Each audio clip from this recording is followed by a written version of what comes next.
Introducing the Bite Me Cannabis Club. The Bite Me Cannabis Club aims to be an inclusive online space for cannabis lovers. Whether you're simply curious about how cannabis can improve your life or you're fully seasoned, there's always more to learn. When you join the Bite Me Cannabis Club, you'll have access to like-minded people interested in cannabis, monthly workshops, live Q&As, recipes and recipe swaps, digital cookbooks, fully functional chat feature, and a whole lot more. For a limited time, it's only $5 a month with a 30-day free trial so you can try it out and see if it's right for you. This isn't just another Facebook group or confusing Discord channel. I carefully chose a platform that offers a clear, uncluttered, and seamless community experience. See for yourself, join today, say hello. I can't wait to connect with you there. Join the Bite Me Cannabis Club today. Link in your podcast app.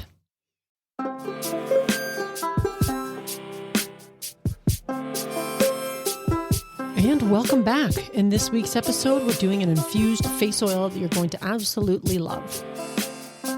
Welcome to Bite Me, the show about edibles, where I help you take control of your high life. I'm your host and certified Ganjier Marge, and I love helping cooks make safe and effective edibles at home. I'm so glad you're here, and thank you for joining me today. Regardless of how long you've been listening to the show, you probably know that I often use olive oil in my cooking and in my infusions. When I discovered McAvoy Ranch olive oil, I knew I needed to give them a try. I love everything about these oils and the company. The oils come from a family-owned farm that's both female-founded and led. Gotta love that. They produce these organic olive oils sustainably at their Northern Californian ranch. They've just released a delicious signature olive oil collection that includes organic blood orange, award-winning chai spice, and my favorite ginger turmeric oils. The collection brings together flavors from multiple cultures to create new ways to enjoy olive oil. With this in mind, they include cards with the samples that detail the tasting profiles and ways to use the oils so you can try them with any meal or with your edibles and never lack fresh ideas. McAvoy Ranch is committed to creating the highest quality, healthy, fresh olive oils that will enhance your cooking in unexpected ways. Enjoy the unique flavors and the well-known health benefits of olive oil by heading over to McAvoy Ranch and enter promo code BITEME15 at checkout to receive 15% off your order today.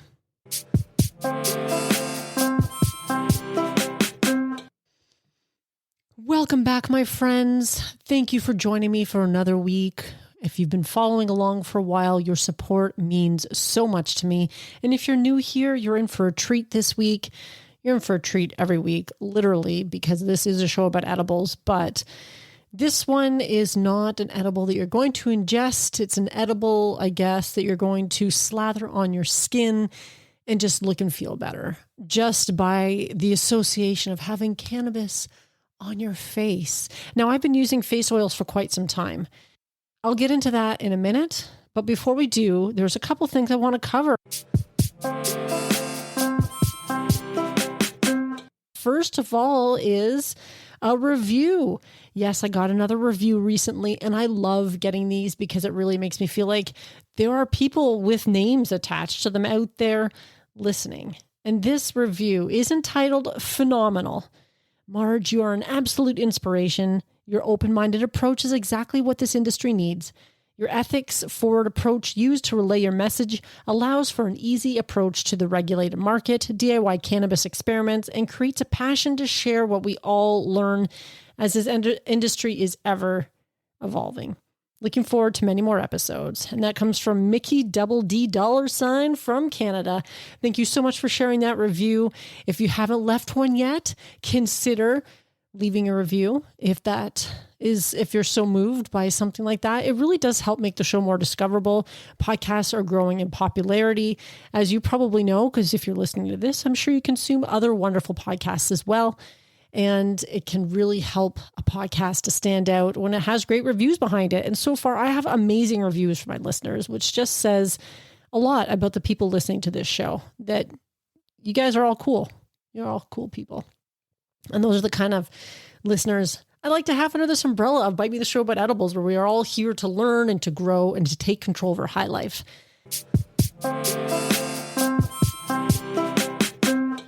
The things you can make with hemp section of the podcast that I've really been enjoying doing, just because I find it so incredible, the number of things that you can make with hemp.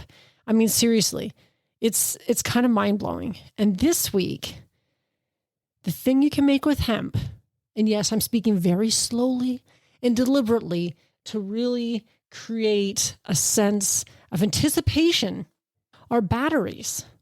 Hemp-based batteries can be made at 1/1000th of the cost of our current energy systems. They can also outperform current energy storing technologies. A replacement to hazardous and non-environmentally friendly battery units, hemp batteries could help heal our planet. And I love this idea because, of course, as everything goes electric, I'm thinking cars. I'm seeing more and more electric cars out there these days, or hybrids, combination thereof. And they're obviously getting in popularity because people are wanting to, help reduce their carbon footprint, rely less on gasoline. And of course, we're moving into a real wireless society, which means everything that we use is powered by batteries.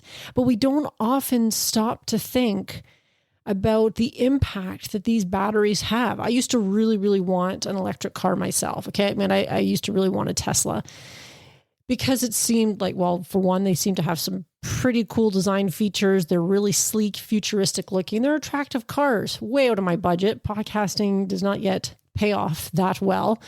Maybe one day, but it's really, as I dug into it a bit more, the idea that the batteries themselves require are energy intensive to create. And then once they're spent, they just end up in the landfill along with all the rest of the garbage that we're creating as human beings. And so from that perspective, it didn't necessarily seem as environmentally friendly, perhaps, as they were first touted to be. But I'm not sure, from what I can understand, there's not necessarily hemp-based batteries out on the market for consumers to buy just yet. But researchers at BEMP Research Corp, this is one of a few that I found, have developed a lithium sulfur battery that is more cost effective, has a higher performance, and is more recyclable than lithium ion batteries, thanks to a helpful material, hemp. The company uses carbonized hemp rather than heavy metals like cobalt or nickel, making batteries that are lightweight and durable. While many researchers globally have been looking into ways to use graphene for better EV batteries, it is still an expensive material that cannot be scaled up for mass production. Hemp is better, a lower cost solution. Hemp's durability can help the cathode withstand hundreds of cycles of contraction and expansion. Hemp's porous structure can help trap the polysulfides from shuttling to the anode. Now, some of that gets pretty technical, but obviously the issues that come along with the mining of some of the components that goes into batteries, such as cobalt in particular, they have harsh consequences on their communities, including increased violence, food and water insecurity, health challenges, working conditions are often unethical and dangerous for workers. Mining for heavy metals, including cobalt, can also pollute soil, water, air, contaminate food supplies, increase risk of respiratory and reproductive health issues. I mean, all of this is all part of the battery making process that we have come to really rely on. So it's pretty exciting that hemp is also providing another way to reduce the impact that some of our activities have. And this is why I think cannabis and hemp should be fully embraced by lawmakers, because there is so much potential that can be realized through the use of hemp in these different types of technologies. I mean, how many things have we covered so far in this segment on this show of things that can be made with hemp? And I love the idea that they can use hemp to make a better battery. So let's embrace that. And I will link to a couple of the articles that I found about that in the show notes so you can check it out for yourself. But very soon, perhaps hemp can be used to power your cell phone, power an electric vehicle, power wireless technology that exists within your own home. Who knows?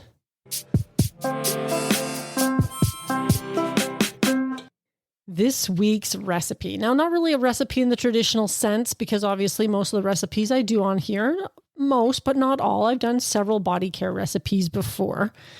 But this one is an oil that I put on my face. And of course, I have done intimacy oils on here that are used specifically for sex. And I've used a massage oil that is actually recommended for massage and not sex. But I have yet to do a face oil, which is really surprising because I have been using face oils on my face for quite some time. And I use it on the skin, like on my facial skin in the mornings after cleansing and toning, if I happen to be doing a toner, because I sort of go off and on those depending on how I'm feeling. And it makes my skin look and feel great. It locks in moisture, even though I do tend to have skin that's on more of the oily side. It doesn't make it feel greasy. It absorbs really well, leaves it feeling soft. For some folks, it might be too heavy, especially if you have really oily skin, but I don't often find that oils make oily skin worse. In fact, sometimes it's when you strip your skin of its oils that your skin reacts by producing even more oil. So that's something to consider. Now, I'm not a skincare expert by any means, and I do have a couple books on my shelf, one by Jamie Evans, who does a lot of CBD-based recipes, and there's some skincare recipes in there. And I will link to a favorite skincare guru of mine, Charlotte Palmer, I believe her name is. If I have that name incorrect, I'm so sorry, but I'll put it in the show notes because I love her and her skin is just luminous. And she does have a product actually that she helped co-create. I'll link to that in the show notes too. It does have CBD in it. Now, I think it does ship to Canada now, but I really love their approach. So obviously, having cannabinoids in your skincare products is not anything new, but it is new for me in some ways.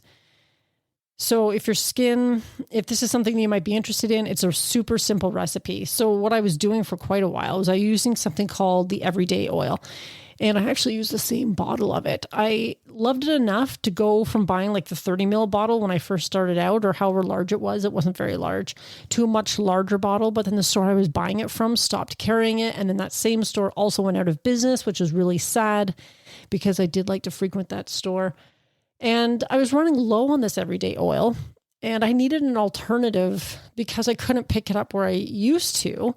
And I think you can still buy it. I found it online, but it's an American-based company. And for me, sometimes having things shipped to Canada, depending on how much shipping they do, quote unquote, internationally, because it's kind of funny that even though we're in North America, we have these free trade agreements and all this stuff, some of this stuff can still be considered international shipping and they will charge up the wazoo for it. And I have to consider duty charges as well. Sometimes you get dinged at the door when they, slap an extra however many dollars on that package to have it because it got shipped. But anyway, depending on the company and how much shipping they do, the rates for shipping can be pretty astronomical. And of course, I'm also dealing a lot of the times in US dollars, and that's not always favorable for us Canadians. So anyway, I was running low and I thought I need something that I can also use. And I thought, why not make my own?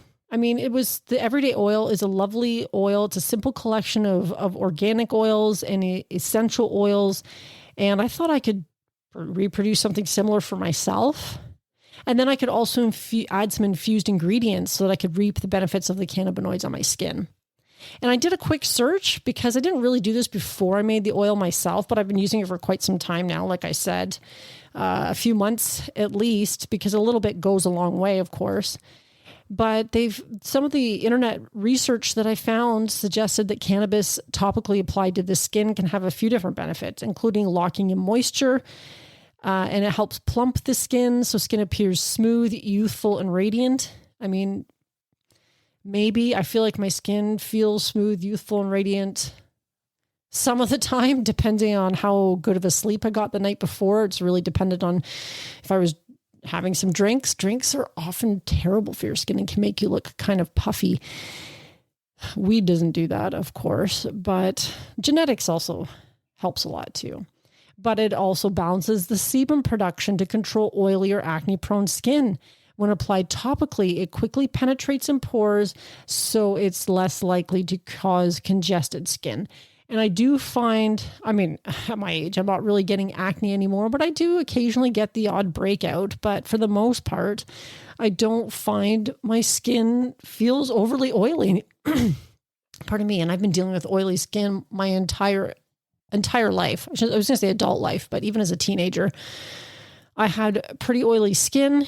And unfortunately, I was also sometimes called pizza face at certain points in my teenage years. Oh, and God bless them. But my parents were part of a multi-level marketing scheme.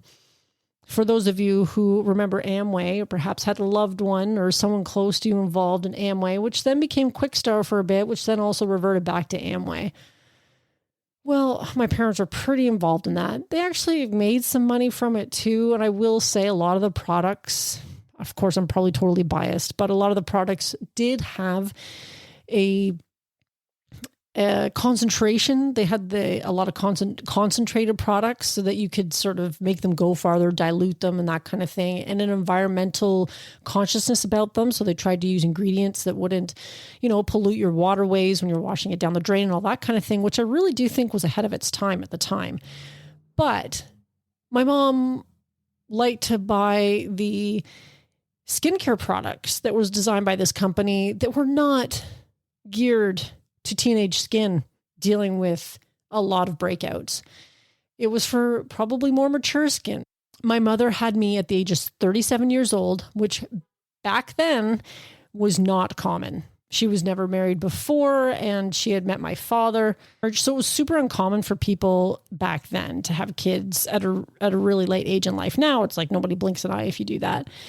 But of course, sometimes they weren't necessarily as equipped to deal with teenagers. And my mother, by the time I was a teenager, she had very different skincare concerns from me.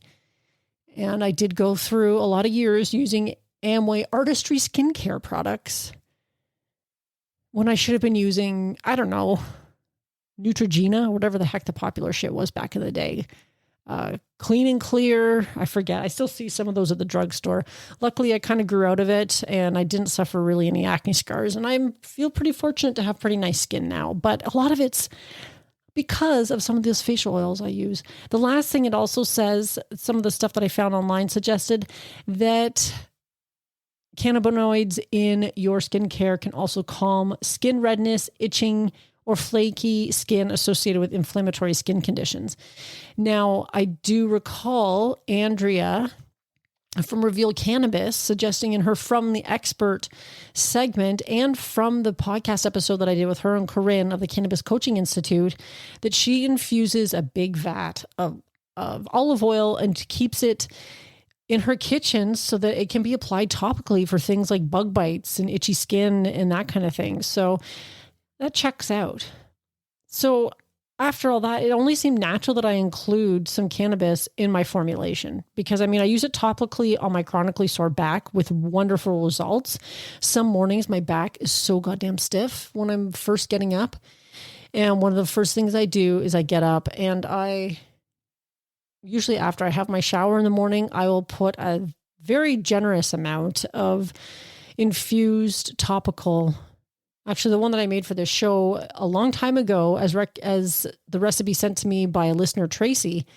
And I infuse that and use that on my back every single day. And I swear to God, it saves me. My back, I wish I could say it was going to get better, but I've been told by the doctors that some shit's just wearing out. And it's just going to be like this for probably the rest of my life and it'll either stay the same for the foreseeable future or it could get a lot worse very quickly. Obviously, I'm hoping for the former rather than the latter, but the infused cannabis topical makes a huge difference in my ability to go about my day and just do whatever I normally do without having to change too much. It's just first thing in the morning when I'm just getting up and it's just like, fuck, I feel like I'm 100 years old. So I'm a big believer in topicals. And who doesn't want their skin to appear more smooth, youthful, radiant, plump, all these things, even if it's placebo? Sometimes I just feel luxurious putting an oil on my skin. There's something about it that makes it feel really, really good. And I will say I always follow up a facial oil with a really good sunscreen of some kind because you hear it all the time. Wear your sunscreen, wear your sunscreen, wear your sunscreen. Does it really matter if you have smooth, radiant skin? If you've got sun damage? Not really. So I wear that all the time too, just full disclosure. So this wasn't going to be exactly like the everyday oil that I was using, but I found online a 3-ingredient face oil that was purported to be anti-aging And I am of the age, and I'm trying to age gracefully, but also help myself out a little bit. So I thought, let's try this one. And I really like it because I think it was actually 4 ingredients by the time I was done with it. But the fun thing about this recipe was that the author lists several oils that you can use based on your desired outcome. And it's sort of like a choose your own adventure. And what did she have here? I opted for jojoba oil, rosehip oil, infused MCT oil, and some lemongrass essential oil. And in it, the jojoba is great for anti-aging, perfect for all skin types, including acne-prone skin. You can use half argan and half jojoba too. And the argan was basically the same. Great for anti-aging, perfect for all skin types, including acne-prone skin. I believe when I made this, I did include an argan oil because I happen to have some. I've made lots of other body care products in the past. So I have like a whole tote full of stuff for when I want to get creative in that way. But she also suggests things like sweet almond oil, apricot kernel oil, grapeseed oil, avocado oil, hemp seed oil. And the only reason I didn't really go the hemp seed oil, because I thought, oh, wouldn't it be kind of cool to like infuse hemp seed oil? But hemp seed oil has a color and a scent, and it doesn't have a really long shelf life either. You usually have to keep it refrigerated after you open it, and it can go rancid faster than a lot of other oils that you'll find. So, I'm going to stick to just consuming my hemp seeds in my smoothies every day and sprinkling them on my salads because I feel like that's a better use. And anytime you're making skincare, you just don't want to be putting rancid oils on your skin. And I feel like that's far more likely. But anyway, you can choose what you want to do. The next ingredient I tried was the rosehip oil, best for regenerating skin cells and is known for its firming anti-aging abilities, best for dry, normal, and aging skin. So I guess I have neither dry nor normal, but I do have aging skin. And maybe my skin's become a little more normal as time goes on because they do say that as your skin ages, I think it can dry out a little bit more, but it seems quite nice. She just suggests a few other ones here: a tamanu oil, borage oil, evening primrose oil, and neem oil. The third ingredient, and in my particular instance, I added a fourth, but the third ingredient are basically essential oils to add. And she suggests lavender, chamomile, rose, palmarosa, lemongrass, or rosemary. I have to admit that I'm pretty sure I just did the lemongrass. I don't know why I wasn't using my journal for this one. I really should have. I've used it for a bunch of stuff by now. And if you don't know, I have the Bite Me Edibles journal where you can jot down recipes you're making, edibles you're trying, all that kind of thing. And this would have been really good because I didn't actually write it down. But I think from the smell of it, I just used the lemongrass because I happen to have some. I love the smell of lemongrass, and it says brightening and toning, best for normal, oily, or acne-prone skin. So I probably went that route. And I love the smell of it. I also included the MCT oil. And I made this MCT oil in the Levo 2 oil infuser that I have. And this particular time, I posted a video to my social media if you want to check it out there, but it's also going to be in the show notes because I use already vaped cannabis in the oil infuser, which makes it super easy because that weed is already decarbed. Not that I necessarily mind taking the extra step. I have an Ardent as well, and the Levo 2 oil infuser does infuse in the device too, so you can put your cannabis in the pod and decarb first and then do the infusion. It's super easy. You don't really have to once you finish the decarb, you can just add your oil into the same reservoir and just press a different button and it's going to infuse for you. But the big advantage to using that dry herb vaporizer is that it's already decarbed, so it's ready to use when you need it. And you're stretching your weed that much farther as well because you've been able to consume it by vaporization, and now you can consume it a second time for your infusions. So I usually just keep a jar of it. That's where I put all the spent material in a jar that's labeled. And then when it starts to get full, I start to think about using some of that for some infusions. So that's what I did in this particular case. It'll include the recipe that I made on the webpage, or I'll include the recipe that I made plus the webpage that provided the inspiration, because she includes some of the benefits of each of these that I was talking about, but then you can decide how you want to customize your own formulation. So if you're like, yeah, I really don't like the smell of lemongrass or whatever the case might be, then you can choose something else that might work better, or you can just pick something else if you are familiar with different essential oils or oils and how they work on your skin. I like how she creates it too, the author of this recipe, because it's not super tricky or scientific, honestly. It's just fill your jar a half to 3/4 the way with the base ingredient, which in this particular instance was the jojoba oil.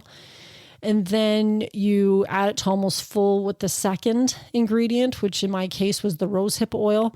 And then this is where I changed it a little bit. So I think I must have just filled the jar up for half with the base ingredient.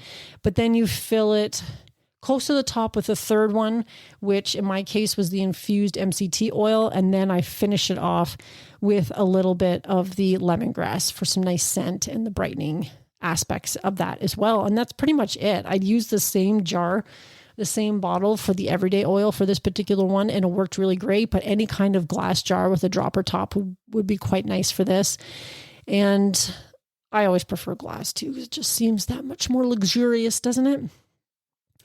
But I'll also include another website, because sometimes I know some people probably like a little more sciencey kind of specific recipes when it comes to skincare. And for a lot of skincare recipes, if you're not going to be more precise, they're just not going to work out very well.